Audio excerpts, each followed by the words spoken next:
More lies from the retirement planning industry. All right, so remember, there's two types of lies. We got lies of commission. I was getting jiggy with somebody who wasn't my wife last night, and I tell my wife I wasn't getting jiggy with that person. That's a lie of commission. I was getting jiggy with her, and I lied to you. All right, that's not good. Don't get jiggy with another woman if you're married, and don't lie about it either. But then we have lies of omission. Yeah, I forgot to tell you that I spent $100,000 on I don't know, something. I just forgot. That's a lie of omission. I forgot to tell you. The retirement planning industry has lies of omission all the time. All the time. It's freaking disgusting. Where they just, we didn't sell you because we just forgot to tell you. So I'm reading this. All right, how do families fare when the breadwinner retires? This is from the 1983 Monthly Labor Review from the BLS. 1983 Monthly Labor Review from the BLS. All right, and I show you so much fun stuff to read in here. It's nuts. I print off all these. Oh, before I forget, remember what my man Mark Dice says. Here's Nikki Haley. This is why Nikki Haley's a clown. No one should vote for Nikki Haley unless you hate America. We should all stand with Bubba Wallace today against the cowards who secretly put the noose in his garage stall. Watch your back, cowards. Nikki's coming for you. Nikki's coming. She's gunning for you, Nikki Haley. Bubba has a bigger army than you do, and we're coming. Watch your back, because we're coming up on you. We're sneaking on you like ninjas, because we're Nikki Haley. Mark Dice crushes, dude. It's funny. Nikki Haley changed the name of her boyfriend, who is now her husband. Kind of weird. It's a weird woman. My wife used to like Nikki Haley, now no longer does because my wife is smart. So let's see if I can't find what I'm looking for here. Yeah, so here's the BLS stuff. Monthly Labor Review, just tons. Inflation, the Century of Wage, Century of Wage Statistics, BLS. So a centennial timetable. Oh, man. Use of employment data to estimate office space demand. Working mothers reach record number in 1984. That's not good. Anyway, just so much freaking look at this. Productivity, making air conditioners, refrigerator equipment, and furnaces. Oh, man, I love this stuff, dude. Anyway, so much stuff in here. So I'm reading this from 1983. We go to 1983.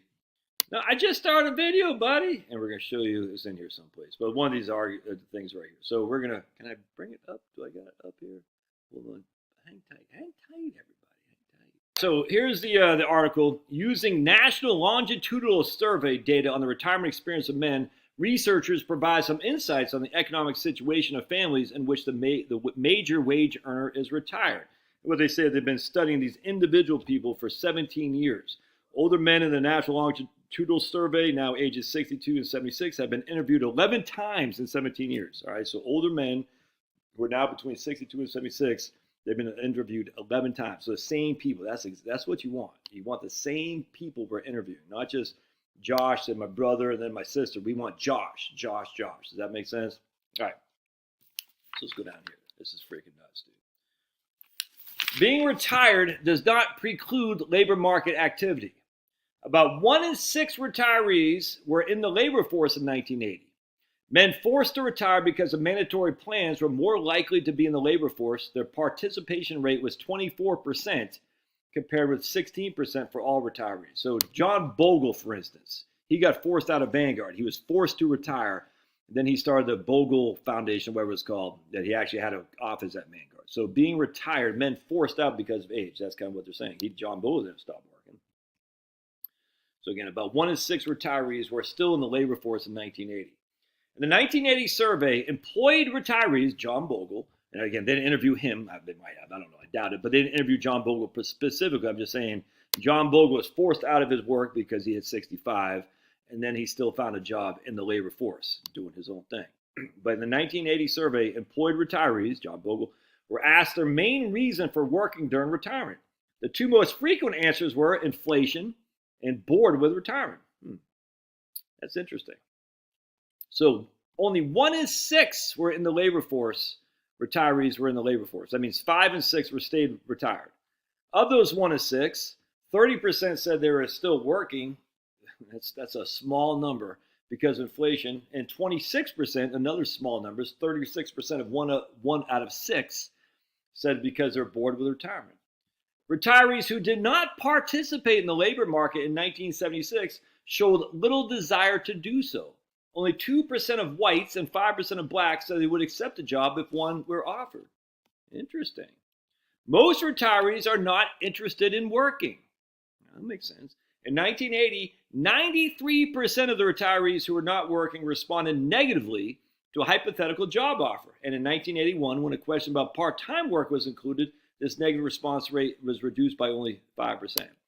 So these people who were not working said, I don't want to work. I don't want to. Even if they had a hypothetical job offer, even if it's only part-time. Less than 10%. In 1975, voluntary retirees and their families were making do with a family income 1/3 less than the year prior to retirement. 1/3 less. You hear that? That's not 8%. That's 66%. 1/3 less. That's adjusted for inflation. The major sources of family income were Social Security, received by 90% of those who retired at the normal age, but only 52% of those forced out early because of poor health. Isn't that interesting? Social Security was received by 90% of those retired at their normal retirement age, but only by 52% of those because of poor health. That's, if you get hurt, this sucks, dude. No way around that. Almost all retirees receive Social Security benefits, all right? And only 7% receive public assistance. Almost all retirees receive social, and only 7% receive public assistance. Interesting. Let's keep going. These two researchers, Parnes and Less, found that median family income, adjusted for inflation, of married retirees in 1980 was about half of what it was in the year before retirement. Median family income. You okay there, loudmouth? Trying to do a video. Knuckleheads. Median family income for married retirees in 1980 was about half the income they received pre-retirement. If we go back to 1976, we see right here. In 1975, voluntary retirees were making do with a family income about 1/3 less. So they're making do with 66%, and yet in 1980, they were making do with, and this is married people, making do with 50% of what their pre-retirement income was. Nonetheless, in 1980, 59% of married retirees and 48% of unmarried retirees said their income was adequate or better. Hey, no, don't interrupt. That's rude. That's rude, baby. Come here. 59% of married retirees and 48% of unmarried retirees said their income was adequate or better. An additional 1/3 said they had just enough to get by. So basically 75% of the population was saying we're getting by or it's better than adequate, or we're getting by or it's adequate or better. Even though we just showed you, oh boy, here we go again. I was saying, yes, where's your tennis ball? Where is it? Are you happy retired? Are you happy retiree? Can you all hear that tail? That's his tail. Oh, here comes his brother. I know. I love you too. Antibody. Give us antibody. I'll take him. There goes Pablo. All right, there we go. It's fun. Everybody's having fun. You want to come up, Finn? You want to show everybody again?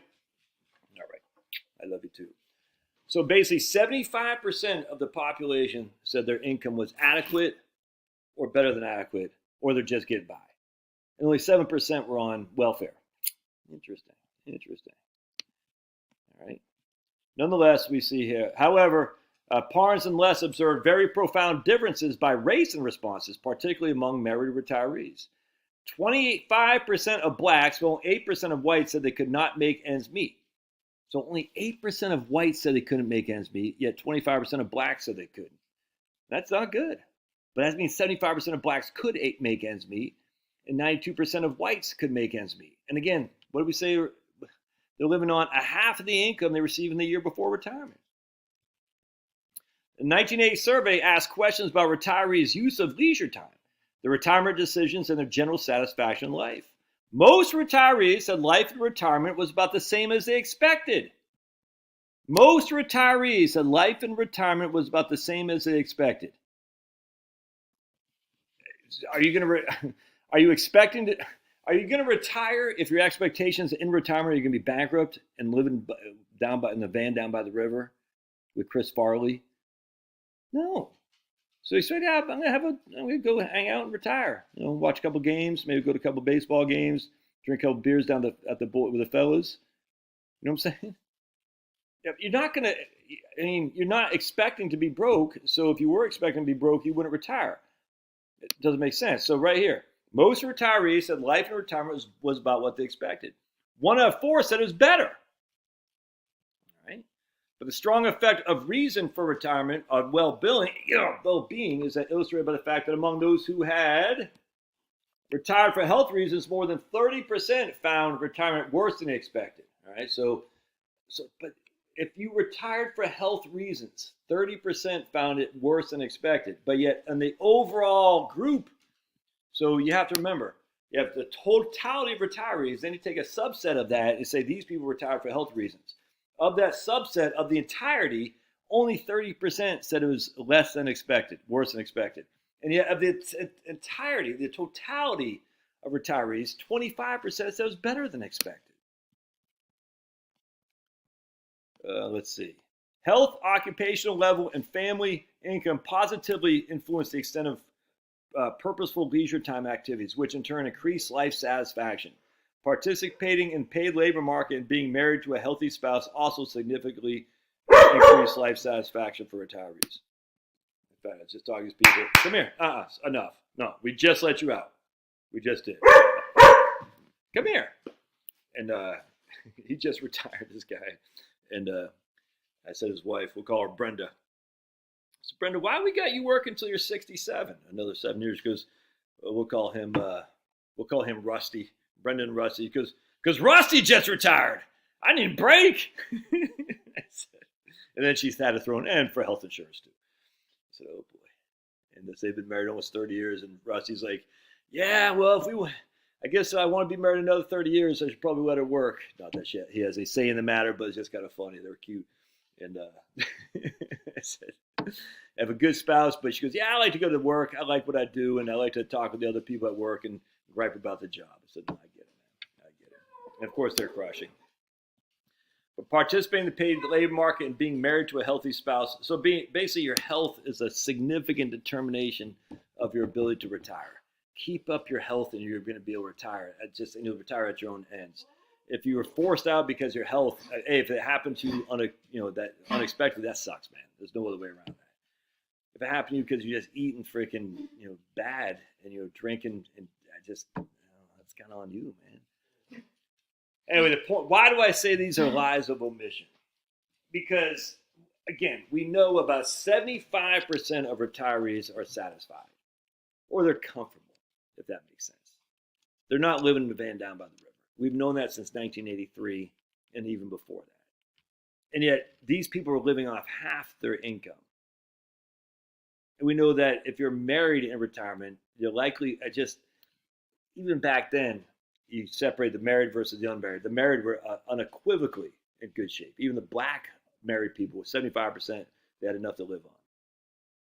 These are facts. And blacks back in the night, that means the blacks who were working from 1950, 60, and 70, who weren't treated the best. There's just no two ways around that. If they were married, they had adequate income to get by. 92% of whites who were married had adequate income to get by. There's just no other way around it. I think they have single people. I can't remember what it was. But it is what it is. We've known this for freaking decades now. They were living off half their pre-retirement income. And yet somehow we still have perpetual nonsense. You need 80%. You're going to be desperate in retirement. No, don't bark. We have no evidence of any of this. None. And yet the researchers have got to know this. They have to. You cannot be a researcher and not know this. What have you been researching? If you haven't been researching the government data set, I don't know what the hell you're doing. You're researching Aon Insurance Company? Do they have something to sell you? Of course they do. These are lies of omission. They're not telling us the truth. They're just not. If you're a researcher in retirement planning and you don't know this, then you need to go freaking pound sand, dude. If you're a researcher in the retirement planning industry and you do know this and you're not sharing it with people, you're a liar. And both are unequivocally just as evil. It's freaking sickening. Why are you guys doing this? don't know why, because I don't know why liars lie. Why do people lie? I don't know. But these are lies of omission, and it's just not good. And I hope, if anything from my channels, you say, I don't trust any of these guys, dude. None of them. You don't trust me. Go read it yourself. Go read it yourself. Nah. God bless. Love to hear your thoughts. And don't forget, if these videos help you, you want to buy me a cup of Joe, it's in the doobie-doo down below. Buy me a coffee. I'll take one off you. All right. We'll see you.